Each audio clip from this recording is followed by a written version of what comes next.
नमस्कार, DD news पर आप देख रहे हैं हमारा खास प्रोग्राम 5 की पंचायत। मैं हूं लाल चंद्र सिंह। शाम के 5 बज चुके हैं तो समय हो गया है 5 की पंचायत का। और 5 की पंचायत में जो आज की पंचायत होने वाली है, आपने ये सुना होगा कई लोगों के मुंह से पिछले कई सालों में। राहुल गांधी जो अब नेता प्रतिपक्ष बन चुके हैं, लोकसभा में विपक्ष के नेता बन चुके हैं इस बार। राहुल गांधी के लिए आपने सोशल मीडिया पर एक शब्द चलता था जिसको सैम पित्रोदा ने भी दोहराया कि पप्पू नहीं है राहुल गांधी। तो सवाल यह उठ रहा है कि राहुल गांधी के जिस तरह के बयान लगातार आ रहे हैं, यह लग तो रहा है सच में कि पप्पू नहीं है राहुल गांधी, लेकिन जो बयान आ रहे हैं, जिस तरह के बयान आ रहे हैं, उससे यह लग रहा है कि राहुल गांधी के बोल क्या खतरनाक बोल हैं। क्योंकि यह सिर्फ एक संयोग नहीं हो सकता, तो क्या इसके पीछे कोई प्रयोग है? और यह प्रयोग बार बार हो रहा है। विदेश की धरती पर यह प्रयोग हो रहा है क्या? क्योंकि जिस तरह के लोगों से राहुल गांधी विदेश जाकर मिलते हैं, जिस तरह के कार्यक्रमों का आयोजन होता है, जिस तरह के उनके बयान बार बार आते हैं, और वो बयान कहीं ना कहीं विभाजनकारी होते हैं, बांटने वाले बयान होते हैं। कभी भाषा को लेकर, कभी उत्तर दक्षिण क्षेत्र को लेकर, तो कभी अल्पसंख्यकों के खतरे को लेकर उनका बयान आ जाता है। कौन है इनके पीछे, क्या है इनका मकसद, और राहुल गांधी की कोशिश क्या है? क्योंकि आप देखिए, राहुल गांधी के जब बयान आते हैं तो पन्नू जैसे अलगाववादी, आतंकवादी, खतरनाक आतंकवादी उनका उनके समर्थन में, उनके बयान के समर्थन में चिट्ठी जारी करती है। सिख फॉर जस्टिस उनकी संस्था का नाम है। वो चिट्ठी जारी करती है। और पहले भी, मैं इसके पहले भी बात बता दूं आपको, कुछ साल पीछे जाइए, हाफिज सईद जैसे आतंकवादी अगर इस देश की किसी पार्टी की तारीफ करते हैं, उस पार्टी का नाम है कांग्रेस, तो यह सवाल बनता है कि आखिर क्या है, ऐसा क्या है जिसकी वजह से तारीफ करते हैं हाफिज सईद जैसे आतंकी?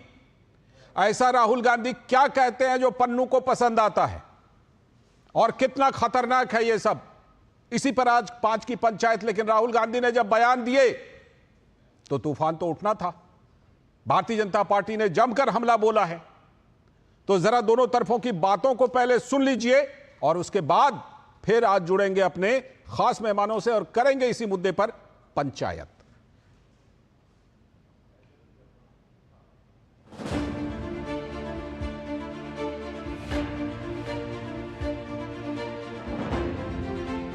So if you say to the people of Andhra Pradesh that look, Telugu is not as important as Hindi, you're insulting the people of Andhra Pradesh. And this is the simple battle that is being fought in India. The RSS believes that India is one idea. And we believe that India is a multiplicity of ideas. ऐलान उमर के साथ मुस्कुराहट बिखेरती हुई और हर भारतवासी को दिल को चीरती हुई यह तस्वीर है। भारत के इतिहास के पहले नेता प्रतिपक्ष बने हैं जिन्होंने किसी घोषित भारत विरोधी सांसद के साथ मुलाकात करके अपने मधुर मनोभावों की अभिव्यक्ति की। The West has an employment problem. India has an employment problem. But there are many countries in the world that don't really have an employment problem. China certainly doesn't have an employment problem. Vietnam doesn't have an employment problem. So there are places on the planet that are not struggling with unemployment. There's a reason. बेबुनियाद बात जो महिला कहे कि भारत में हमारे मुस्लिम भाई बहन सुरक्षित नहीं है, उनके साथ जब राहुल गांधी दिखते हैं तो देश का ही नहीं, हर देशवासी का भी अपमान करते हैं। The fight is about whether he, as a Sikh, is going to be allowed to wear his turban in India. Or he as a Sikh is going to be allowed to wear a kada in India. Or he as a Sikh is going to be able to go to Gurdwara. That's what the fight is about. आपका तो हक बनता ही नहीं कोई आप सिखों के बारे में बोल भी सकें। आपके तो सिखों के खून से हाथ आपके लथपथ हैं, तो इसलिए आप क्या बात करोगे सिखों की, जिसने सब कुछ सिखों का छीना। यहाँ एयरपोर्ट पे हर सिख की पगड़ी उतारी जाती थी, आज कोई करके दिखाए। आज हमारी शान है, आज सब कुछ है। कांग्रेस ने इस देश में सबके लिए धर्म की आज़ादी दी। कांग्रेस ने इस देश के अंदर ये कोशिश की कि इस देश में सब लोगों को बराबरी का अधिकार मिले, फंडामेंटल राइट मिले। और ये कांग्रेस का प्रोजेक्ट था कि इस देश में सब आज़ादी के साथ रह सकें। आज अगर एक सिख होने के नाते मुझे अपनी वेशभूषा का अधिकार है, अगर आज किसी मुस्लिम को अपने धर्म का अधिकार है, अगर आज किसी जैन को अपने धर्म का अधिकार है, अगर आज किसी बौद्ध को अपने धर्म का अधिकार है, तो ये कांग्रेस पार्टी की देन है।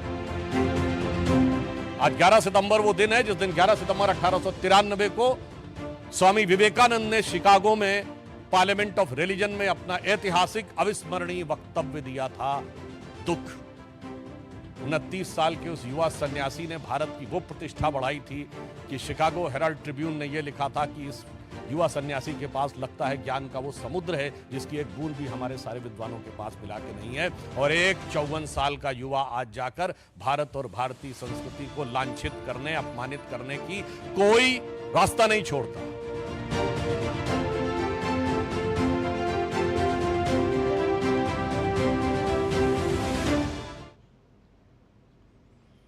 तो राहुल गांधी के आपने ये बयान और उस बयान पर जो प्रतिक्रिया है बीजेपी की वो भी आपने सुनी। आपने इस बयान में सुना चीन की तारीफ सुना, आपने इस बयान में क्या सुना, तेलुगु बनाम हिंदी सुना, आपने इस बयान में क्या सुना, सिखों को डर लगता है। यहां पर लगा था 84 में, आज से 40 साल पहले, और भारत के इतिहास में ना तो उसके पहले और ना उसके बाद कभी भी सिखों को डर लगा है।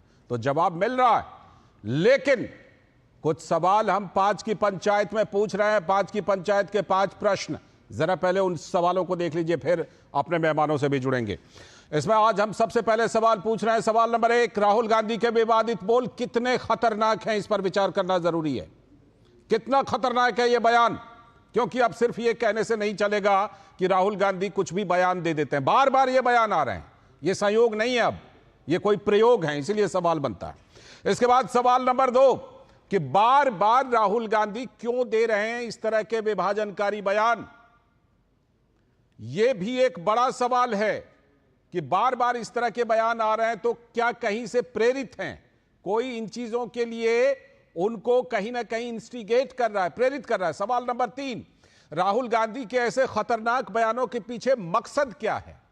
एक तो बात होती है कि चुनाव होते हैं, चुनाव में लोग बयान देते हैं, उससे राजनीतिक फायदा लेते हैं, चुनावी फायदा लेते हैं, लेकिन अभी तो कोई चुनाव भी नहीं है उस तरह का।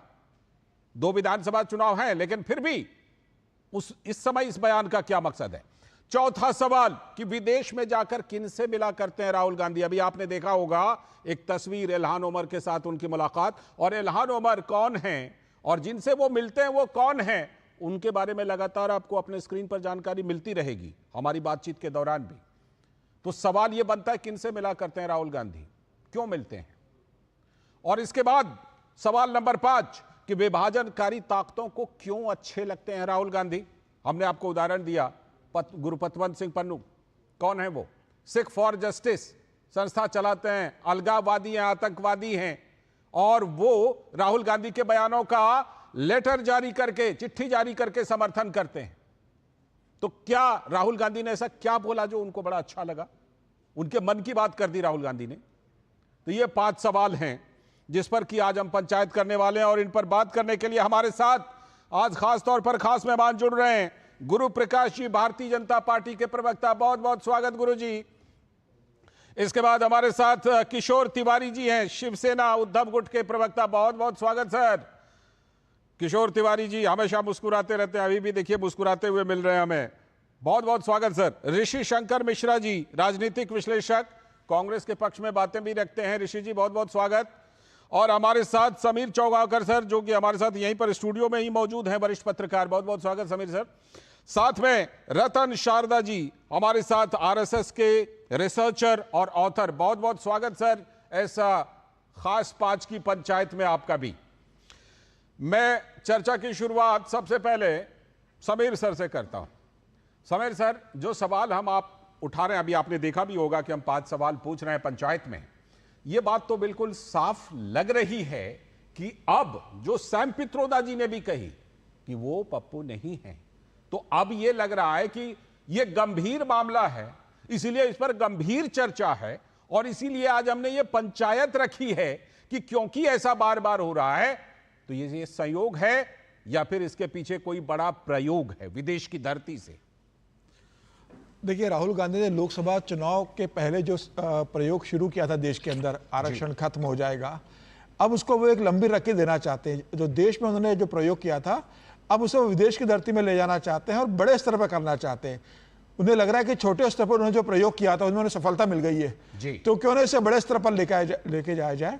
और जब अमेरिका गए तो फिर वो कहते हैं कि भारत बनाम दक्षिण की बात करते हैं, विभाजन की बात करते हैं कि भाई भारत, क्योंकि उन्हें पता है कि भारतीय जनता पार्टी को उत्तर भारत में बहुत स्ट्रांग होल्ड है, दक्षिण में भारतीय जनता पार्टी मजबूत नहीं है, दक्षिण में कांग्रेस ज्यादा मजबूत है। तो उन्होंने इसका राग अल्पा कि दक्षिण और उत्तर का कैसे विभेद किया जाए जी। इसके बाद उन्होंने फिर बीच में एक बहुत ही संवेदनशील बात बोल दी, अनावश्यक शब्द जिसे बोलना जरूरत नहीं था। उन्होंने कह दिया, सिखों को लेकर जिक्र कर दिया कि कड़ा पहनेंगे कि नहीं, गुरुद्वारा सिख जाएंगे कि नहीं, इसकी लड़ाई है। अब ये राहुल गांधी को फितूर कहां से आया, इसका जवाब राहुल गांधी के पास नहीं है। तो राहुल गांधी जब भी विदेश में जाते हैं, और आपको याद होगा 2023 में गए थे, तो आज भारतीय जनता पार्टी के प्रवक्ता सुधांशु जी ने जब पत्रकार वार्ता ली थी, उन्होंने भी इस बात का जिक्र किया कि 2023 में जब राहुल गांधी ब्रिटेन गए थे तो उन्होंने सेकुलर किस पार्टी को बोल दिया था, मुस्लिम लीग को सेकुलर बोल देते हैं। और भारतीय जनता पार्टी राहुल गांधी को कम्युनल नजर आती है। तो जिस देश के नेता को, जिस विपक्ष के नेता को जो अब बने हैं 10 साल बाद, उन्हें अगर मुस्लिम लीग सेकुलर नजर आती हो और भारतीय जनता पार्टी कम्युनल नजर आती हो, और भारत के अंदर जाति के आधार पर बंटवारा नजर आता हो, धर्म के आधार पर बंटवारा नजर आता हो, जिन्हें लगता हो कि चुनाव निष्पक्ष नहीं होते हैं, इस देश में चुनाव नियंत्रित होते हैं, मदर ऑफ डेमोक्रेसी का वो विदेश में जाके ऐसा अपमान करते हैं, तो मुझे लग रहा है कि ये राहुल गांधी के लिए शर्म की बात है, ये कांग्रेस के लिए शर्म की बात है, और राहुल गांधी को इसके लिए माफी मांगना चाहिए। और जिस तरीके से पन्नू ने कहा है कि जो खालिस्तान की लाइन को राहुल गांधी आगे बढ़ा रहे हैं, उसके बाद राहुल गांधी का एक ट्वीट भी नहीं आया। क्या राहुल गांधी इस बात का समर्थन करते हैं जो पन्नू ने कहा है खालिस्तान की मांग का? राहुल गांधी समर्थन करते हैं, इसलिए राहुल गांधी ने इसके खिलाफ ट्वीट नहीं किया। मुझे लगता है राहुल गांधी एक खतरनाक और एक लंबी लड़ाई कर रहे हैं। देश की जनता को सावधान रहने की जरूरत है। और मुझे लगता है कि जिस दिन राहुल गांधी देश में आए, सरकार को उनके खिलाफ देशद्रोह का मामला दर्ज करना चाहिए। ठीक है। आपको लगता है कि यह मामला इतना गंभीर है कि देशद्रोह का मुकदमा भी दर्ज करना चाहिए। लेकिन ऋषि शंकर मिश्रा जी, ऐसा राहुल जी ने ऐसी कौन सी मन की बात कह दी कि पन्नू जो है वो लेटर जारी करके समर्थन करते हैं? लगता है जैसे कि पन्नू को इस बात का इंतजार रहा हो। राहुल गांधी जी ने बोली और पन्नू जी को बड़ा अच्छा लगा, पन्नू जी ने वो जारी कर दिया लेटर। बिल्कुल। देखिए लालचंद जी, आप भी देश के जाने माने पत्रकार हैं, समीर जी हैं। अब आप लोगों ने कंक्लूड कर ही लिया है कि राहुल गांधी जो हैं विभाजनकारी तत्वों से मिले हुए हैं, देश को तोड़ने वाले वो बयान दे रहे हैं विदेशी धरती से। तो क्यों ना, देखिए मैं भी आपके बात से सहमत हूँ, ये सहयोग नहीं प्रयोग है और इमीडिएट राहुल गांधी को गिरफ्तार करना चाहिए। जब आप दोनों विद्वान पत्रकार और तमाम आपका जो रिपोर्ट है वो तो आप कंक्लूजन में पहुंच गए हैं। तो बीजेपी के प्रवक्ता बैठे हैं, सरकार के प्रवक्ता बैठे हैं, उनको कहिए राहुल गांधी को तुरंत गिरफ्तार करना चाहिए। ऐसे तत्व जिससे देश की एकता और ये पे खतरा हो, वो बाहर रहने की जरूरत नहीं है, उसको जेल भेजिए। ये डिबेट का सिलसिला क्यों चल रहा है? मैं आपको एक बात बता दूं, देखिए सुन लीजिए मेरी बात, आपकी पूरी बात पूरी लूंगा ऋषि जी, आपकी बात पूरी लूंगा। एक चीज मुझे जोड़नी है, खाली एक चीज जोड़ करके आप ही के पास लौटूंगा। आप ही के पास लौटूंगा। मैं ये कह रहा हूं, आपने कहा हमने कंक्लूड कर लिया, नहीं, हम चर्चा कर रहे हैं। कंक्लूड करने का काम तो देश के गृह मंत्री का और जिम्मेदार लोगों का है। देश के गृह मंत्री ने उनके बयान पर क्या प्रतिक्रिया दी है, हम टेलीविजन स्क्रीन पर दिखा रहे हैं। अब आप बोलिए। हम क्यों चर्चा कर रहे हैं? यदि हिंदुस्तान को कोई बांटने की बात करता हो, उस व्यक्ति का जगह बाहर नहीं, जेल है। जब आप दो विद्वान पत्रकारों ने यह मान लिया कि राहुल गांधी ने विभाजनकारी तत्वों से राहुल गांधी मिले हुए हैं, ऐसे बयान दे रहे हैं जो देश के अखंडता और देश के एकता पे खतरा है, तो फिर राहुल गांधी बाहर क्यों है? सवाल ये है केंद्र सरकार क्या कर रही है? अमित शाह सिर्फ बयान देने के लिए गृह मंत्री बने हैं। ये सवाल मैं गुरु प्रकाश जी के पास ले चलता हूं। गुरु प्रकाश जी जवाब दीजिए। ऋषि शंकर मिश्रा जी बता रहे हैं, साथ में समीर चौगांकर जी भी कह रहे हैं कि भाई अगर इस तरह की बात है तो कार्रवाई होनी चाहिए उनके खिलाफ, अगर इस तरह का बयान उन्होंने दिया। गुरु प्रकाश जी। नहीं तो लालचंद जी, कार्रवाई तो हो ही रही है। क्या हो रही है? कार्रवाई देश की जनता कर रही है। कार्रवाई देश की जनता कर ही रही है। 2014 में किया, 2019 में किया, 2024 में किया। मुझे लगता है राहुल गांधी जी लगातार, मैं आपके बीच में नहीं बोल रहा था ऋषि जी, धन्यवाद। हाँ ठीक है, ठीक है। राहुल गांधी जी कोई पहली बार ऐसा थोड़ी कर रहे हैं। इल्हाना उमर घोषित रूप से पीओके जाती हैं, पाकिस्तान ऑक्यूपाइड कश्मीर जाती है, भारत विरोधी स्टैंड लेती हैं। राहुल गांधी जी को आज जवाब देना होगा। आप भारत में रहते हैं और भारत में बाह चढ़ा चढ़ा के SC ST OBC, कहां गया आपका SC ST OBC? आरक्षण समाप्त कर देंगे। लालचंद जी, आपकी 5 की पंचायत के माध्यम से मैं बताना चाहता हूं, राहुल गांधी जी, उनका पूरा परिवार, कांग्रेस पार्टी और कांग्रेस का पूरा इकोसिस्टम यदि 7 जन्म भी ले लेना तो आरक्षण का बाल नहीं बांका कर सकते हैं। आरक्षण खत्म कर देंगे, आरक्षण समाप्त कर देंगे। राहुल गांधी जी की इतनी ताकत हो गई है, इतनी हिम्मत हो गई है राहुल गांधी जी की।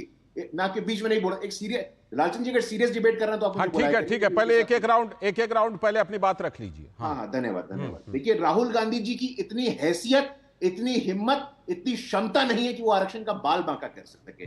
बाबा साहेब अंबेडकर ने दिया आरक्षण, राहुल गांधी जी ने नहीं दिया था। और अच्छा कि आपने 5 की पंचायत में 5 सवाल रख दिया है और 5 के आगे प्रश्न चिन्ह लगा था, आपने कोई कंक्लूजन नहीं किया है। मैंने इसीलिए कहा, मैंने यही कहा, हम चर्चा कर रहे हैं, हम कोई कंक्लूजन नहीं कर रहे हैं। नहीं, इसलिए लालचंद जी, आपको किसी से प्रमाण पत्र लेने की जरूरत नहीं है, लेकिन लंबे समय तक इस देश में प्रमाण पत्र का प्रचलन रहा है। तो कुछ लोगों को लगता है कि हम प्रमाण पत्र देंगे। लालचंद जी सेकुलर है कि नहीं है? लालचंद जी सेकुलर सोशल जस्टिस मानते हैं कि नहीं मानते हैं? लालचंद जी इंडिपेंडेंट है कि नहीं है? अरे कौन देगा प्रमाण पत्र?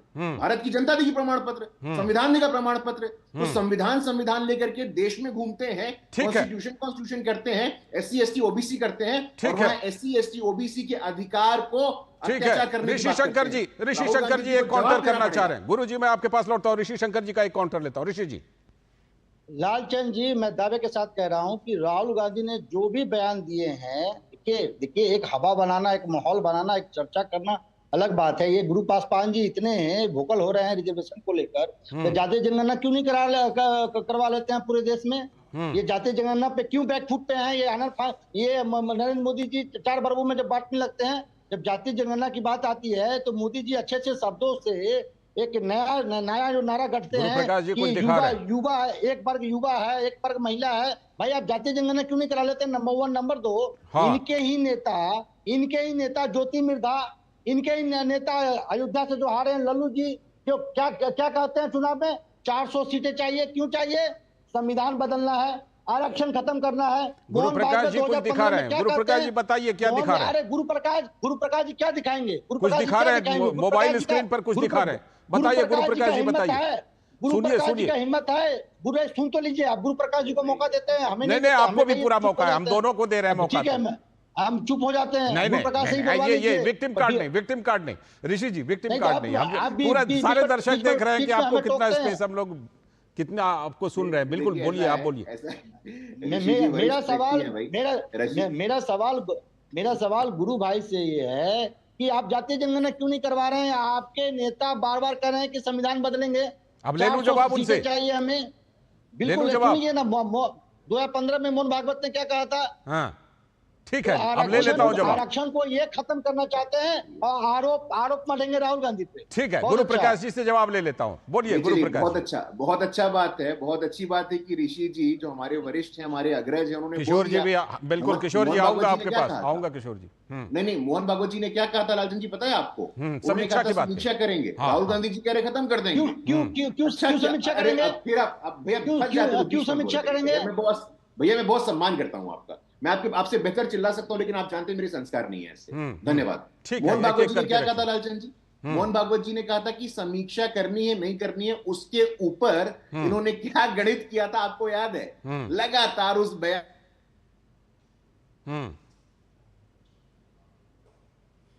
गुरु प्रकाश जी की आवाज फिलहाल लगता है अटक गई है। मैं इस बीच में किशोर जी के पास चलता हूं। किशोर जी ये बताइए कि आप तो भाई शिवसेना की पहले ऐसी छवि रही है कि भाई कोई अगर कुछ इधर उधर बोले तो जाके पिच तक खोद देते थे। किशोर जी, शिवसेना वो पार्टी रही है जो या फिरोज शाह कोटला में पिच जा करके खोद देती थी। राहुल गांधी जी के बयान में कुछ आपको गलत लग रहा है या सब कुछ सही लग रहा है किशोर जी?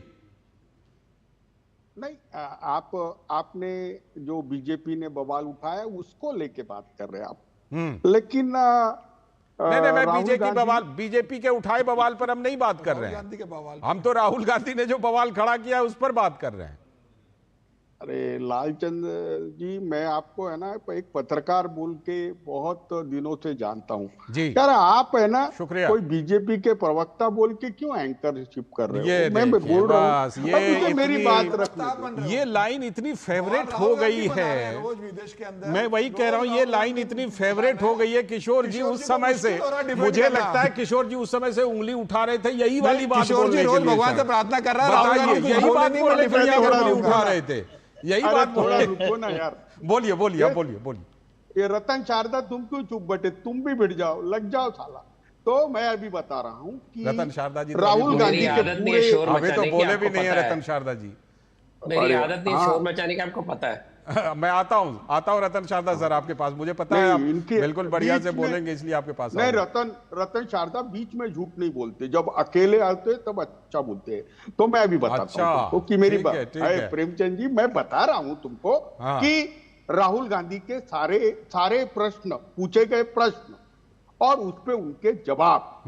तो उनको पूछा गया कि आरक्षण कब तक चलेगा, ये देखो बहुत अच्छा सवाल है। उन्होंने क्या बोला, जब तक ये जो संसाधन और सत्ता में वे भागीदारी यह समसमान होती नहीं और एससी एसटी ओबीसी इनको हम अप टू द स्टैंडर्ड लाते नहीं, तब तक चलेगा, उसके बाद बंद हो जाएगा। अब मुझे देखिए, मैं भीमराव अंबेडकर पे बहुत अभ्यास करके आया हूं और मैं भगवान गौतम बुद्ध का भी फॉलोअर हूं। तो मैं बता रहा हूं, जब बाबा साहब को पूछा गया कि ये आरक्षण कब तक रहेगा, बाबा साहब ने यही जवाब दिया था। और पॉलिटिकल आरक्षण तो बाबा साहब ने 10 साल के लिए दिया था। बिल्कुल 10 साल में उसकी समीक्षा होगी, सही बात। हाँ, और मैं आपको बता रहा हूं कि दूसरी बात पर आ जाइए। इल्हान उमर जैसे लोगों से मुलाकात करते हैं राहुल गांधी।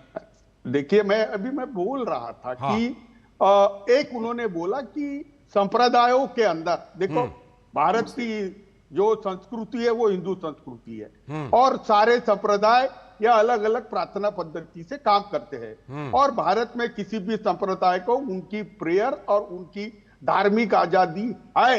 हाँ, ये साफ बात है। लेकिन एक महीना देखो, एक शब्द भी नहीं बोल पाता मैं और तुम है ना ऐसे एकदम ही भिड़ जाते हो। मैं बोल रहा था, पूरा स्पेस खाली है, कोई नहीं बोल रहा है, आप ही को हम सभी लोग मिल के सुन रहे हैं, हम सब मिल के आप ही को सुन रहे हैं उस समय से। हाँ, मैं बताता हूं कि बीजेपी के जो शीर्षस्थ नेता है उन्होंने संप्रदाय में तेढ़ निर्माण वाले बयान किए और उसका इलेक्शन में बहुत चले भी। लेकिन है ना, आरएसएस के बारे में जो कुछ भी वो बोल रहे हैं कि आरएसएस ऐसी है वैसी है, तो मैं आरएसएस में बचपने से गया हूं। आरएसएस ने कभी संप्रदाय विरोधी बातें मुझे सिखाई नहीं और आरएसएस के अंदर ऐसा होता नहीं। और ये मोदी किस शाखा में गए मुझे भी मालूम नहीं। लेकिन गुरु प्रसाद जो अभी इतने शांत और विनम्र रहते थे, आंखें निकाल के बोले जा रहे हैं। मैं अभी बता रहा हूं कि पूरे संदर्भ समझ लो कि देश में माहौल, महाराष्ट्र में चुनाव है, और महाराष्ट्र में क्या कहते हैं, दो बातें अपनी बड़ी अच्छी मारेंगे, किशोर जी, गुदगुद के मारेंगे। सर मैं आपके पास लौट के आता हूं। किशोर जी लौट के आता हूं, लेकिन दो बातें आपने बड़ी अच्छी कही और मुझे लगता है कि आपकी सहयोगी के तौर पर जिम्मेदारी बनती है कि ये दो बातें आप राहुल जी को बताइए। एक बात आपने कही, भारत की संस्कृति मूल रूप से हिंदू संस्कृति है, राहुल जी को समझाइए और राहुल जी को कहिए कि इस तरह ये इसमें अपनी सहमति दें, बयान दें। सनातन है, हाँ? ये कोई समझे ना समझे, ये सनातन है। ठीक है, हाँ तो समझाइए ना, आपकी जिम्मेदारी बनती है ना सहयोगी के तौर पर। दूसरी बात आपने कही कि आरएसएस जो है संप्रदाय विरोधी बात नहीं करती। राहुल जी तो जब भी विदेश जाते हैं आरएसएस पर ही सबसे पहले हमला बोलते हैं, सीधे रतन शारदा जी से जुड़ते हैं। रतन शारदा जी, जो बात किशोर जी ने कही उसका तो जो जवाब दीजिएगा, लेकिन यह बात बताइए कि जो राहुल गांधी जिस तरह का एक संगठित, अब मैं ये कहूंगा कि संगठित प्रयास हो रहा है, क्योंकि एक दो बार अगर होकर के रह जाता तो ऐसा नहीं कहता, लेकिन जिस तरह की बातें बार बार विदेश की धरती से आ रही हैं, तो ये एक संगठित प्रयास है। इसका मुकाबला कैसे किया जा सकता है सर? रतन शारदा सर। देखिए लालचंद जी, मुझे ये समझ नहीं आता जब राहुल गांधी को भारत की जनता को एड्रेस करना है, भारत की जातिवाद, भारत का दुनिया भर का जो भी तकलीफें हैं भारत की जो बुराइयां हैं, अगर उनको करनी है तो भारत में रह के कर सकते हैं। इसके लिए विदेश में आके 100-200 लोगों को बिठा के गप्पे क्या मारते हैं? गप्पे उनकी ऐसी हैं कि 2-3 शब्द वो याद करके बैठते हैं हर टूर के अंदर। 2013 में जो अर्नब गोस्वामी के सामने बैठे थे, उन्होंने विमेन एम्पावरमेंट ये रख दिया था और उन्होंने कहा आखिर में कि अरे तुमने ये तो बात पूछी नहीं विमेन एम्पावरमेंट की, तुम और ही कुछ पूछते रहे। यानी सिलेबस वो तैयार करके लाते हैं, उसमें सवाल भी सिलेबस में हमें पूछना होता है। 2023 आज का उनका जो सिलेबस है उसके अंदर एक उनका शब्द है चीन, दूसरा है माइनॉरिटी, तीसरा है जाति, और आरएसएस तो परमानेंट है। अंग्रेजी में शब्द है फेटिश। तो ये जो राहुल गांधी उसको फेटिश है संघ का, वो भूल गए कि नेहरू जी ने 1963 में अपनी गलती मान ली थी आरएसएस को संचलन में बुलाने की। इंदिरा जी ने अपनी दोस्ती कर ली थी। राजीव गांधी भी राम मंदिर के समय आरएसएस के साथ बात कर रहे थे। अब बड़ी बात यह है कि राहुल गांधी को सपोर्ट करने वाला हमेशा ऐसे लोग क्यों हैं जो भारत विरोधी हैं? अब देखिए चीन, इनके साथ इनका एमओयू साइन है।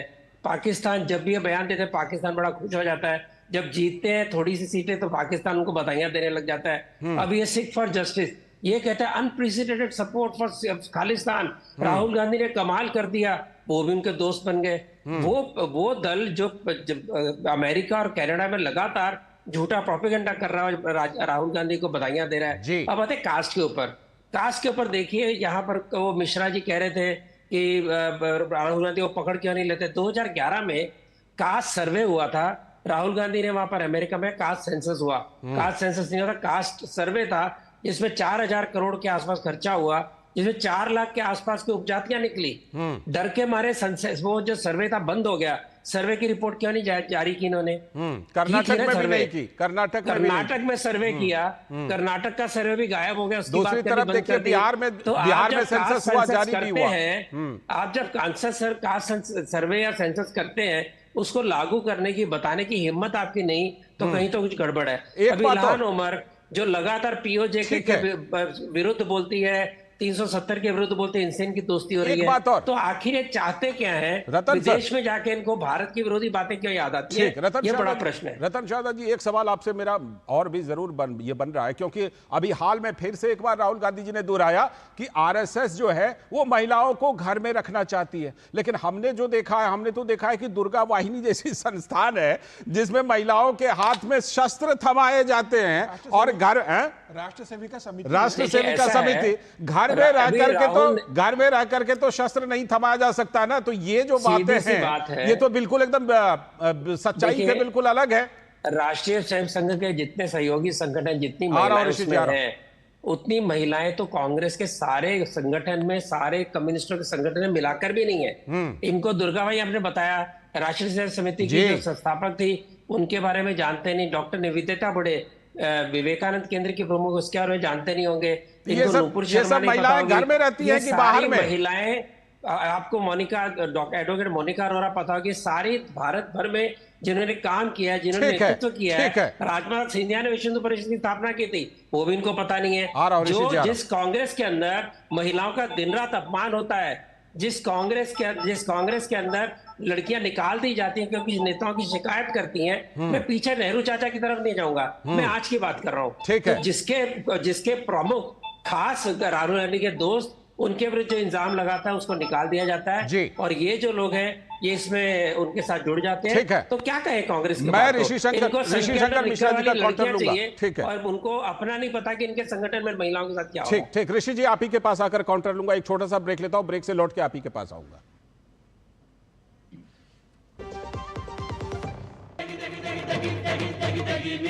MDH की देगी मिर्च का तड़का, अंग अंग फड़का। MDH की देगी मिर्च। हाय मॉम, फिर से शॉपिंग? बाबूजी, आपने इसे बिगाड़ के रखा। लिमिट में करो तो कुछ बुरा नहीं होता है। बिना लिमिट शॉपिंग करेगी आपके कार्ड पे ऐड ऑन जो है। मैंने तो कार्ड पे लिमिट सेट कर दिया। अच्छा, इसके फायदे ये हैं कि रिस्क कम हो जाता है, और अगर फ्रॉड भी हुआ तो तुरंत बैंक को बोल दीजिए, नुकसान कम। दादू, नेक्स्ट टाइम ये pink dress. You are the limit. Limit तो सेट है। आरबीआई कहता है, जानकार बनिए, सतर्क रहिए।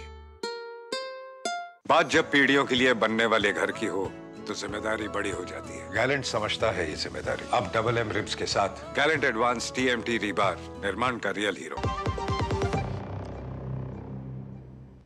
स्वागत है ब्रेक के बाद। आप देख रहे हैं डीडी न्यूज पर 5 की पंचायत। और जैसा कि ब्रेक पर जाने से पहले हमने बताया था, सीधे ऋषि शंकर मिश्रा जी के पास ही हम चलते हैं। ऋषि शंकर मिश्रा जी, आप कुछ काउंटर करना चाहते हैं? हम महिलाओं की बात कर रहे थे। राहुल गांधी जी कहते हैं आरएसएस चाहती है महिला घर में रहे, और कई संगठनों, कई बड़े कार्यकर्ताओं का उदाहरण देकर के हम लोग यहाँ पर ये देखते हैं कि वो जो महिला हैं, इतने बड़ी बड़ी नामचीन महिला हैं, वो घरों में रह करके, घरों में कैद रहकर ये सब चीजें नहीं कर रही हैं। दुर्गा वाहिनी हो, राष्ट्रीय सेविका समिति हो, ये सब घर में रह करके नहीं कर रही हैं। तो हकीकत से दूर बोल रहे हैं राहुल गांधी। लालचंद जी 60 सेकंड दीजिएगा, लेकिन बीच में मत रुकिए। मैं 61 सेकंड दूंगा आपको, पूरा 61 सेकंड बोलिए। आदरणीय रतन शारदा जी के बातों से मैं सहमत हूं और वेलकम करता हूं।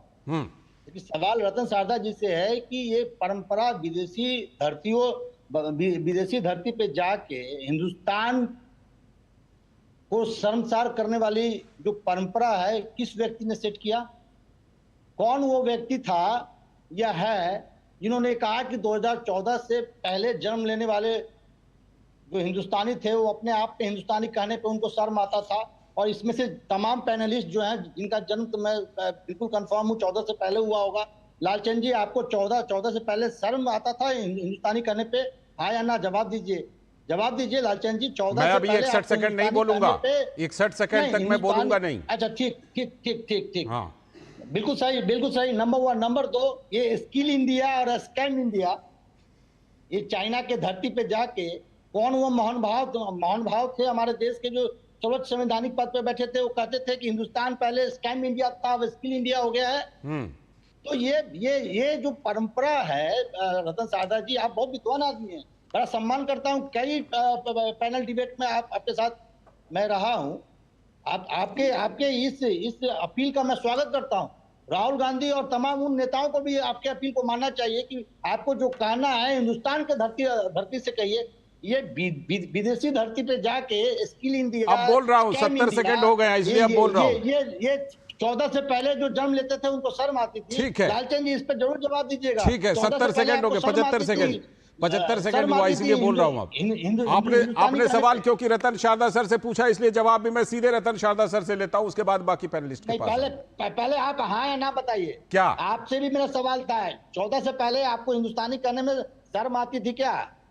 बिल्कुल नहीं आती थी, बिल्कुल नहीं आती थी। साफ तौर पर मैं कह रहा हूँ, साफ तौर पर कह रहा हूँ। ये बात अलग है कि कई आंकड़े निराशाजनक थे, जिन आंकड़ों में अब सुधार हुआ है। ये बात भी जरूर कहूंगा कि कई आंकड़े पहले ज्यादा निराशाजनक थे, जिनमें अब काफी सुधार हुआ है। रतन शारदा सर से जवाब।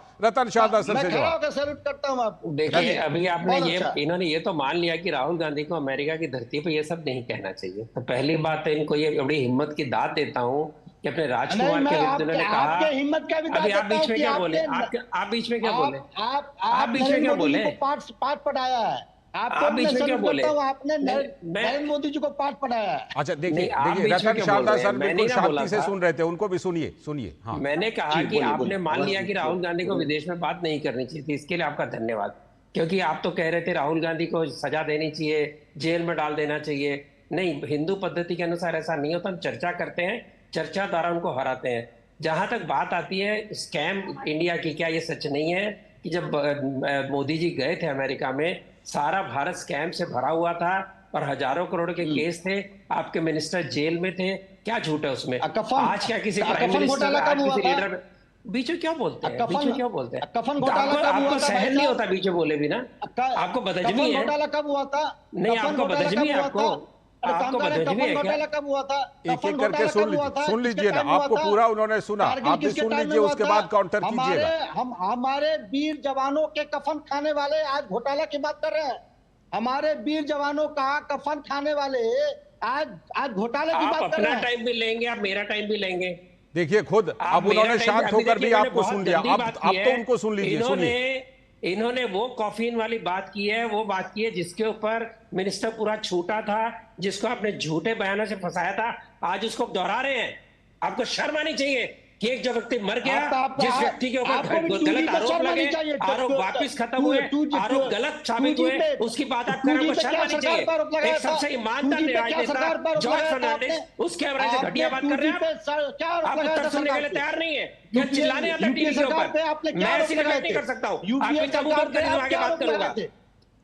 ठीक है, इनकी मैं बात करूंगा, चलिए ठीक है, आगे सुनिए, रतन शारदा सर का पॉइंट आ जाए। अमेरिका जाता हूँ, मैं लोगों से मिलता हूँ, मैं आपको सच, आप देखिए बकवास करना बंद करेंगे। रतन शारदा जी की पॉइंट आ जाए। कौन लोकसभा में करोड़ों के बंडल लेकर गया था वो भी बता दीजिए आप, ठीक है? तब बात करिए मेरे से। 2014 मैं लगातार अब ये बकवास करना बंद करके बात करूं। बंगारू लक्ष्मण चुप करेंगे आप? ठीक है, ये लगातार बोलते रहेंगे, आप सुनते रहेंगे, इनके बीच में कोई ना बोले, ये सबके बीच में बोले, इनके बीच में कोई ना बोले, ये स्वयं करते हैं, हमारे बाद में सब में बड़बड़ करते रहेंगे। ये कब तक चलेगा? आप जब बंद करें तो बात करूंगा मैं, आप बस यही करेंगे। ठीक है, ऋषि शंकर जी बात सुन लीजिए उनकी। केवल बहस में आके गंद डालना, बहस में आगे बकवास करना, बहस में लोगों को टोकना और खुद नहीं टोकना, आप लगातार बोलते रहेंगे, हम नहीं बोल पाएंगे, यही कर रहे हैं आप चाहते ही नहीं लोगों को सच्ची बात पता चले। मैं दावे के साथ कहता हूँ, जो लोग अमेरिका में गए हैं 2014, 2016 के बाद में, वहां जो भारतीयों की वहां की परिस्थिति है आप नहीं जानते। वहां के भारतीय घर उठा के बोलते हैं ये भी सब आप ही गिनना वोट आता है, हमें तो नोट गिनने नहीं आते, आपको ही गिनने आते हैं। आप क्या से 300 करोड़ निकलते हैं, आप क्या से 7 करोड़ निकलते हैं, आप क्या से हजारों करोड़ के नोट निकलते हैं, आप कहते हैं आपको गिनना आता है। 2014 के बाद मैं दावे के साथ कहता हूँ, सारे विदेश खर्चे जो भारतीय रहते हैं उनका सर गर्व से ऊंचा है। आप जाके बात करिए विदेशियों में, आप बात करिए, इसलिए जब मोदी आते हैं तो हजारों लोग मीटिंग में आते हैं। ठीक है, मैं आप दोनों के पास लौटता हूँ, आप दोनों के पास लौटूंगा, अभी आप दोनों के पास लौटूंगा, आप दोनों के पास लौटूंगा। इस समय सीधे मैं समीर जी, किशोर जी आपके पास भी आऊंगा। मैं जो बोलता हूँ ठीक है, एक एक करके सर मैं लौटता हूँ। आप उनको नहीं टोकते। अभी एक ब्रेक लेते हैं, फिर लौट कर आप सभी के पास आऊंगा। अभी फिलहाल एक छोटा सा ब्रेक। अब आया असली स्वाद, अब आया स्वाद। जब स्वाद के पड़े हो लाले तो MDH का चंकी चाट मसाला डालें। MDH का चंकी चाट मसाला। MDH। बात जब पीढ़ियों के लिए बनने वाले घर की हो तो जिम्मेदारी बड़ी हो जाती है। गैलेंट समझता है ये जिम्मेदारी। अब डबल M रिब्स के साथ गैलेंट एडवांस TMT रीबार, निर्माण का रियल हीरो। स्वागत है ब्रेक के बाद। DD न्यूज पर आप देख रहे हैं 5 की पंचायत। और ब्रेक पर जाने से पहले आपने देखा कि काफी हॉट डिबेट हो गया, क्योंकि रतन शारदा जी अपनी बात रख रहे थे, ऋषि शंकर मिश्रा जी भी अपनी बात रख रहे थे। लेकिन अच्छा रहेगा अगर एक दूसरे के पॉइंट को पूरा सुनेंगे और उसके बाद जवाब देंगे। मैं इस समय सीधे रुख करता हूं गुरु प्रकाश जी का। गुरु प्रकाश जी जिस समय बोल रहे थे कुछ तकनीकी बाधा आ गई थी, उनकी बात पूरी नहीं आ पाई थी। मैं पहले गुरु प्रकाश जी आपके पास चलता हूं। गुरु प्रकाश जी आ रहा हूं, किशोर जी आपके पास आऊंगा। गुरु प्रकाश जी का पहले उनकी बात। मैं बहुत शांतिपूर्वक अभी चर्चा को सुन रहा था। अगर एक झूठ को आप 1000 बार बोले तो वो सच नहीं हो जाता है। और मैं आपके माध्यम से चुनौती देना चाहता हूं, जो 2014 के पहले ऑडियो क्लिपिंग की बात कर रहे हैं उसको बार बार ये सिद्ध किया जा चुका है कि वो फेक वीडियो है। तो मुझे लगता है कि आपके प्लेटफॉर्म का उपयोग फेक न्यूज को स्प्रेड करने के लिए ना हो, बिल्कुल नहीं होना चाहिए। और आपके शो की वैधता बरकरार रहे। जी। अनावश्यक किसी भी झूठ को फैलाना ये उचित नहीं है। नंबर 2, राहुल गांधी जी ने वहां महिलाओं की बात की थी। लालचंद जी आप भली बात ही जानते हैं, पहली बार इस देश में आदिवासी की बेटी संविधान के सर्वोच्च स्थान पे कब पहुंची है और क्या क्या नहीं बोला गया था कांग्रेस के लोगों के द्वारा उनके लिए। राष्ट्रपत्नी, शैतानिक मानसिकता, उनके रंग को लेकर के टिप्पणी की गई थी। ये कांग्रेस के लोग वहां विदेश में जाकर के महिला अस्मिता की बात करते हैं, ताज्जुब है भाई। पहली बार चेयरमैन रेलवे बोर्ड महिला कब बनती है? पहली बार चेयरमैन रेलवे बोर्ड दलित समाज का व्यक्ति कब बनता है? पहली बार इंफॉर्मेशन कमिश्नर में मुक्त कौन बनता है? दलित समाज का व्यक्ति अब बनता है। मैं चुनौती के साथ कहता हूं, पहली बार बाबा साहेब अम्बेडकर के बाद दलित समाज का व्यक्ति केंद्रीय कानून मंत्री बनता है, तो अब बनता है। अब सुनिए, राहुल गांधी जी अगर आरक्षण का विरोध करते हैं, राहुल गांधी जी आरक्षण को समाप्त करने की बात करते हैं, तो कोई नई बात नहीं कहते हैं। ठीक है। वो अपने परिवार के बातों को आगे बढ़ा रहे हैं। जवाहरलाल नेहरू जी ने 1961 में देश के अलग अलग प्रांतों के मुख्यमंत्रियों को चिट्ठी लिखा था और चिट्ठी में कहा था, I oppose any kind of reservation. आगे आइए 1990, राहुल गांधी जी के पिताजी स्वर्गीय राजीव गांधी जी सदन के पटल पे कहते हैं कि जातिगत आरक्षण लागू करेंगे तो देश में गृह युद्ध हो जाएगा। बीच में इंदिरा गांधी जी का भी जोड़ दीजिए ना, मंडल कमीशन की रिपोर्ट वो उस समय आई और उन्होंने उनको बिल्कुल उस पर कुछ नहीं की सिफारिशों का विरोध करते हैं। कपिल सिब्बल जी 2006 में सर्वोच्च न्यायालय चले जाते हैं। तो राहुल गांधी जी, कांग्रेस पार्टी का पूरा इकोसिस्टम, लेकिन आप तो जाति जनगणना की बात कर रहे हैं। कांग्रेस पार्टी के जितने सहानुभूति रखने वाले लोग हैं जो टीवी पे आते हैं, वो आरक्षण का बाल तक बांका नहीं कर सकते। अच्छा, ठीक है। मैं किशोर जी को बातचीत में लाता हूं। वो काफी देर से अपने बात रखना चाह रहे हैं। किशोर जी, आप ही के पास आ गया मैं, बिल्कुल बताइए। किशोर जी, जो बातें आपने सुनी तमाम हमारे पैनलिस्ट की और राहुल गांधी जी के जिन बयानों पर हम चर्चा कर रहे हैं, आपसे एक बात सीधा पूछता हूं। आपका उनके साथ गठबंधन है, जिस पार्टी को हाफिज सईद ने अच्छा बताया कि एक अच्छी पार्टी है, आपका उनके साथ गठबंधन है जिसके बयान पर गुरु पतवंत पन्नू उनके समर्थन में लेटर जारी करते हैं। आप कंफर्टेबल हैं? नहीं, कंफर्टेबल तो नहीं है। मैं एक बात बोल रहा हूं ना, और मैं एक बात बताता हूं लालचंद्र जी की कैसा होता है कि हमारा कांग्रेस से साझा कार्यक्रम है, उसमें आर्थिक कार्यक्रम है, बेरोजगारी है, महाराष्ट्र में सामाजिक समता का विषय है, और महिलाओं का है, शिक्षा और स्वास्थ्य पे है। ये सब विवादों के विषय वीर सावरकर पर नहीं है, हिंदुत्व पर नहीं है, सनातन संस्कृति पर नहीं है। अरे थोड़ा तुम है ना, आज दिख तो बहुत स्मार्ट रहे। Thank you so much. मैं तो आपके पॉइंट को और ज्यादा उभारना चाहता हूं, इसीलिए बीच में थोड़ा सा बोल दिया। अब आप बोलिए। और ये ऋषि मिश्रा को तुम है ना अंडर एस्टिमेट मत करो। नहीं, उनको तो हमेशा बिल्कुल। अरे ये पहला आदमी था जिसने बोला था कि उत्तर प्रदेश में पूरी धुलाई हो रही है, कोई यकीन नहीं करता था। अकेला आदमी बोलता था, और जहां से बोला तो ऋषि ने वहां पूरा टुकड़ा साफ हो। ठीक है, अब मुद्दे पर आ जाइए। अब मुद्दे पर मैं आ रहा हूं। अब मैं बहुत बड़ी बात कर रहा हूं कि राहुल जी ने जो कुछ कहा चाइना के विषय में, तो चाइना ये भारत के लिए बहुत बड़ा खतरा हो गया है, और चाइना का रोल जो है वो बहुत बड़ा हो चुका है, और चाइना को अंडर एस्टिमेट करके नहीं चले। अब जब चाइना का जो जारी कर देना, क्या एमओयू किया था चाइना ये के साथ? देखिए, और ये बात भी बताइएगा कि चाइना की ये तमाम ताकतें बढ़ी कब हैं, कब बढ़ी हैं ये ताकतें? अरे भाई, मैं आज की परिस्थिति में बात कर रहा हूं। चलो, कांग्रेस के वक्त हुई थी, कांग्रेस से कम्युनिस्ट पार्टी से एमओयू साइन किया था, लेकिन आज भारत का agriculture input industry, plastic industry और रूट प्रोटेक्शन की industry, ink industry, software industry, ये सब खतरे में आ चुकी है। और आज महाराष्ट्र के अंदर 1 लाख करोड़ के एमओयू साइन इन्होंने किए। मैं अभी और दूसरी बात एक कर रहा हूं कि राहुल जी ने 4 इश्यूज जो है देश के सामने, जैसे किसान आत्महत्या है, या एग्रीकल्चर की रूरल इकोनॉमी में जो फोकस नहीं है, उस पर फोकस करना चाहिए। लेकिन वहां पर विदेश की धरती पे तो बयान किसी और चीज पे आ गया। मैं लौटता हूं, वहां तो हिंदी और तेलुगु। हाँ, गुरु प्रकाश जी भी कुछ दिखा रहे हैं, शायद कोई लगता है कुछ तस्वीरें दिखा रहे हैं गुरु प्रकाश जी। अच्छा, ठीक है, मैं उन तस्वीरों पर आ रहा हूं। प्रसाद जी अच्छा आदमी थे, अभी बिगड़े। कौन? गुरु प्रकाश जी? नहीं, अभी भी अच्छे हैं, अभी भी अच्छे हैं। अरे पहले बहुत अच्छे थे। गुरु प्रकाश जी, आप दिखाइए फिर से, जरा दिखाइए क्या दिखाना चाहते थे और बताइएगा। चाइना की बात कर रहे थे, इनको याद दिला दूं, ये चाइना का एमओयू है जो राहुल गांधी। ठीक है। इस बात को समीर चौगांकर लगातार उठा रहे थे। ठीक है जी, ठीक है, देख ली हमने तस्वीरें। ठीक है, आपके पास आता हूं अभी। समीर चौगांवकर सर, एक सवाल तो उठता है कि आखिर क्या, जब बात आती है आज से करीब 1 दशक 1.5 दशक पहले जाइए, हाफिज सईद जैसे आतंकवादी अगर कहते हैं कि कांग्रेस पार्टी अच्छा कर रही है भारत में, गुरुपतवंत सिंह पन्नू अगर लेटर लिख करके राहुल गांधी के बयान का समर्थन करते हैं, तो आखिर ये सवाल तो बनता है ना, चाहे जितना भी जो कह दे कि आप ये सवाल क्यों उठा रहे हैं, लेकिन ये सवाल उठाना बनता है कि नहीं बनता है कि जो पार्टी यहां करीब करीब 5.5 दशक तक सत्ता में रही, जो पार्टी यहां की आज भी मुख्य अपोजिशन पार्टी है, उस पार्टी को लेकर के ऐसी बातें क्यों आ रही? देखिए 2014 का जब लोकसभा चुनाव चल रहा था, उस समय राहुल गांधी कांग्रेस की सरकार फिर से बने, मनमोहन सिंह की सरकार फिर से बने।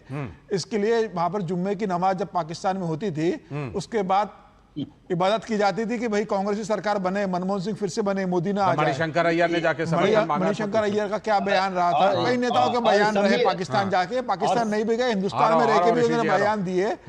और यही वो है कांग्रेस जो हर बात में कहती थी कि पाकिस्तान के साथ बातचीत करो। धारा 370 की बात आती थी कि नहीं, पाकिस्तान नाराज हो जाएगा, पाकिस्तान के पास परमाणु बम है, वो परमाणु बम गिरा देगा, पाकिस्तान को नाराज नहीं कर सकते।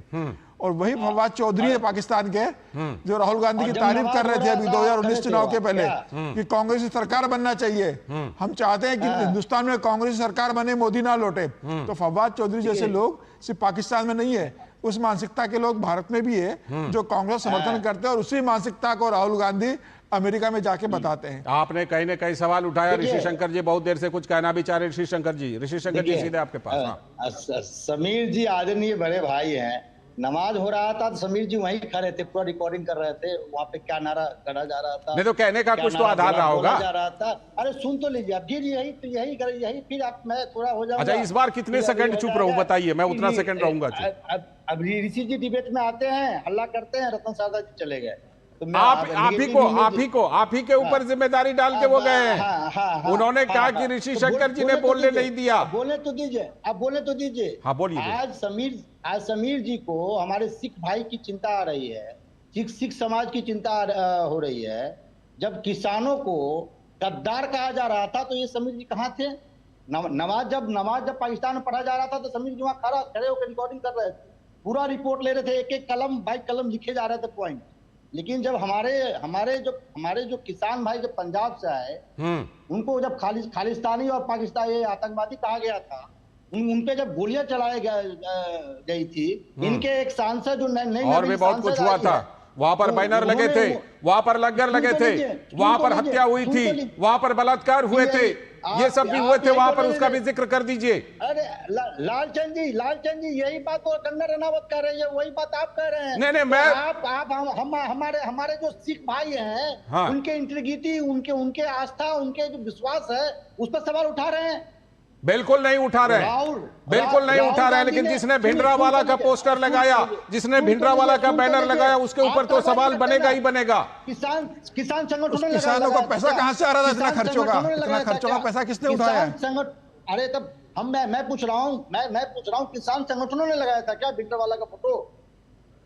ये सुब्रमण्यम स्वामी भिंडरावाला से, कनाडा से कौन लोग सपोर्ट कर रहे थे? वहां पर बैनर लगाने दिया था, कनाडा से कौन लोग सपोर्ट कर रहे थे? लगाने दिया था वहां पर, बैनर को हटाया क्यों नहीं था वहां से?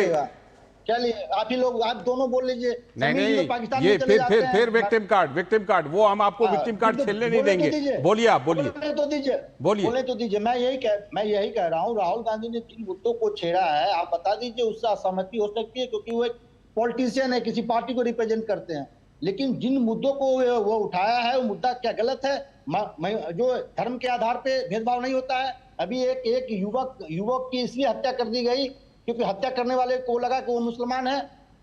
और आप समझ क्या कौन सा मुद्दा आप उठा रहे हैं? ऐसे बहुत सारी हत्याएं, बहुत सारी घटनाएं होती रहती है। अभी 5 दिन पहले बहुत सारे घटना नहीं, ये देश को शर्मसार करने वाली घटना है कि दिल्ली में एक गौ रक्षा के नाम पे एक बच्चे को, कन्हैया लाल का नाम आप क्यों भूल जाते हैं जी? अगर इस तरह एक एक घटना का जिक्र कीजिएगा तो कन्हैया लाल जी का नाम क्यों आप भूल जाते हैं, जिनको दुकान में घुस करके मार दिया गया?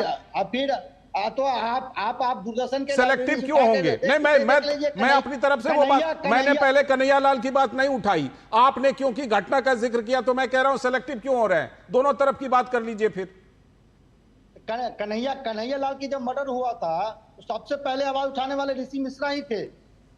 अच्छी बात मैं है, ये कह रहा हूँ, अच्छी बात है। शर्मसार की बात सुन लीजिए, सबसे बड़ी शर्मसार की बात है कि जिस पिता ने अपना बेटा खोया उसने ये कहा कि मुसलमान होना गुनाह है। यदि मेरा बेटा मुसलमान ही होता तो आप उसकी हत्या कर देते। किसी की हत्या नहीं होनी चाहिए, किसी की नहीं, ना किसी मुसलमान की, ना कन्हैया लाल की, ना किसी और की। राजनीतिक फायदे के लिए कितने गिर गए हैं।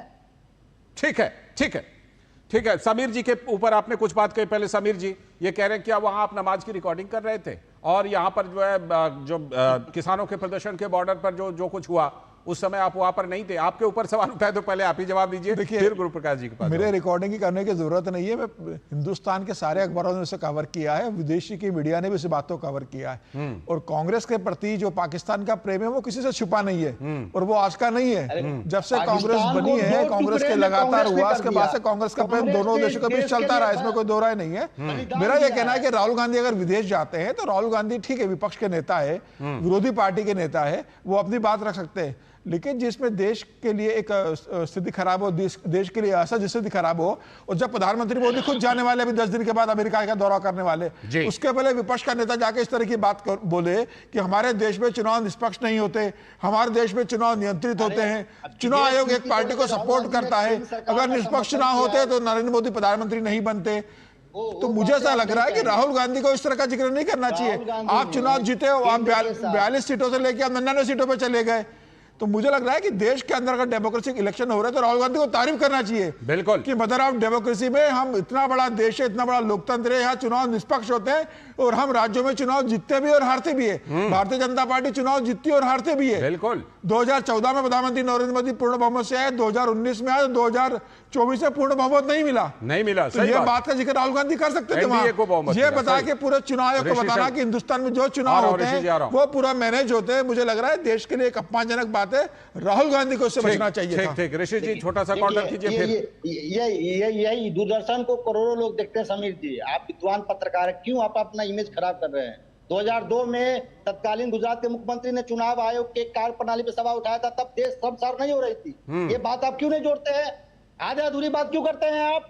लिगुंदो साहब ने जब सवाल उठाए थे नहीं, वो उन्होंने जाकर के 7 समंदर पार में, 7 समंदर पार में थोड़े ना बात उठाई थी। 7 समंदर पार चुनाव आयोग का प्रश्न नहीं उठाया था मोदी जी ने। प्रधानमंत्री मोदी ने यह नहीं कहा था कि देश में चुनाव निष्पक्ष नहीं होते, ये नहीं कहा था कि चुनाव आयोग नियंत्रित है। क्या कहा था? प्रधानमंत्री मोदी का यह बयान नहीं था, वो एक चुनाव आयोग को लेकर था, दूसरी बात व्यक्ति के लिए था, व्यक्ति विशेष के लिए था, धरती पर वो बयान एक व्यक्ति विशेष के लिए था, अपने देश की धरती पर बयान। 7 समंदर पार वो बयान जाकर के नहीं दिया। सोशल मीडिया का जमाना है भैया, सोशल मीडिया का जमाना है। ठीक है गुरु प्रकाश जी, गुरु प्रकाश जी के पास मैं चलता हूं। गुरु प्रकाश जी वो कह रहे हैं कि भाई राहुल गांधी जो बातें कह रहे हैं उसमें अलग क्या है? आप भी जब विपक्ष में थे तो आप भी वैसी बातें करते थे, बताइए। नहीं देखिए लालचंद जी, कुल मिला के मौलिक बात एक है। वो बात इतनी सी है कि राहुल गांधी जी आज देश में नव सामंतवाद के प्रतीक हैं। Rahul Gandhi ji is the face of new feudalism. Rahul Gandhi ji के साथ जो पूरा इकोसिस्टम है ना लालचंद जी, वो इस बात को बर्दाश्त नहीं कर सकता है कि गरीब और सामान्य परिवार से आया हुआ व्यक्ति इस देश का इतना ताकतवर प्रधानमंत्री बना है। आज हम तीसरी सबसे बड़ी अर्थव्यवस्था बनने वाले हैं। हम चंद्रमा के दक्षिणी गोलार्ध पे पहुंचने वाले पहले देश बने हैं, लेकिन राहुल गांधी जी इस बात को नहीं पचा पाएंगे। कुछ लोगों को अपने पाचन तंत्र पे काम करने की आवश्यकता है। वो इस बात को नहीं बचा पाएंगे कि आदिवासी की बेटी संविधान के सर्वोच्च स्थान पे कैसे पहुंच गई। वो इस बात को नहीं बचा पाएंगे कि 53 करोड़ बैंक के खाते कैसे आ गए। वो इस बात को नहीं बचा पाएंगे कि स्वच्छ भारत, और वर्ल्ड बैंक ने कहा है, वर्ल्ड बैंक का रिपोर्ट आया है पिछले हफ्ते लालचंद जी, कि स्वच्छ भारत अभियान से हर साल 1 लाख से अधिक इन्फेंट बच्चों की मृत्यु में कमी आई है। ये बात बिल्कुल ये रिपोर्ट अभी आई थी, सही बात। कुछ लोगों को लगता है कि इनके पास शाश्वत अधिकार है, ये प्रिविलेज है, ये एंटाइटलमेंट है। ये एरा प्रिविलेज का और एंटाइटलमेंट का नहीं है, ये देश का लोकतंत्र, देश का संविधान, बाबा साहब का संविधान सबको बराबर ताकत देता है। छोटा सा पॉइंट किशोर जी का छोटा सा राहुल गांधी संविधान के ऊपर नहीं है। छोटा सा पॉइंट किशोर जी, राहुल गांधी जब अभी स्वदेश वापस आएंगे तो उनके उन बयानों का विरोध कीजिएगा? शिवसेना विरोध करेगी? नहीं, अभी हम उनके सहयोगी पार्टी है, इलेक्शन का मुंह है, तो इलेक्शन के मुंह में ऐसे विवाद देखिए कितनी साफ बात कर रहे हैं कि इलेक्शन का समय इसमें विरोध। बहुत अच्छी बात आपने कही है, बहुत अच्छी बात। मेरी तो बात रखने दो यार। हाँ जल्दी से कीजिएगा, जल्दी से। हाँ, मैं बता रहा हूं कि एक बात समीर ने कही और कि पड़ोसियों से हमारे रिश्ते, क्या पड़ोसी भी चाहते हैं कांग्रेस की सरकार बने, तो अपने जो भी पड़ोसी है, बांग्लादेश ले लो, पाकिस्तान ले लो, या तुम बर्मा ले लो, या फिर नेपाल ले लो, या श्रीलंका ले लो। आज समय की कमी है, बहुत स्ट्रांग हो चुका है। ठीक, समय की कमी है। फिर कभी जुड़ेंगे तो जरूर आपकी पूरी बात लेंगे। बहुत बहुत शुक्रिया, शुक्रिया किशोर जी जुड़ने के लिए, गुरु प्रकाश जी जुड़ने के लिए, ऋषि शंकर जी और समीर जी आपका भी जुड़ने के लिए बहुत बहुत शुक्रिया। और शुक्रिया रतन शारदा जी का भी, वो भी जुड़े थे हमारे साथ। फिलहाल आज 5 की पंचायत में इतने ही, लेकिन गंभीर सवाल उठे हैं और इन सवालों को अब जिसे कहते हैं नजरअंदाज नहीं किया जा सकता, इसीलिए आज हमने ये पंचायत की। डीडी न्यूज पर खबरों और कार्यक्रमों का सिलसिला लगातार जारी है। नमस्कार।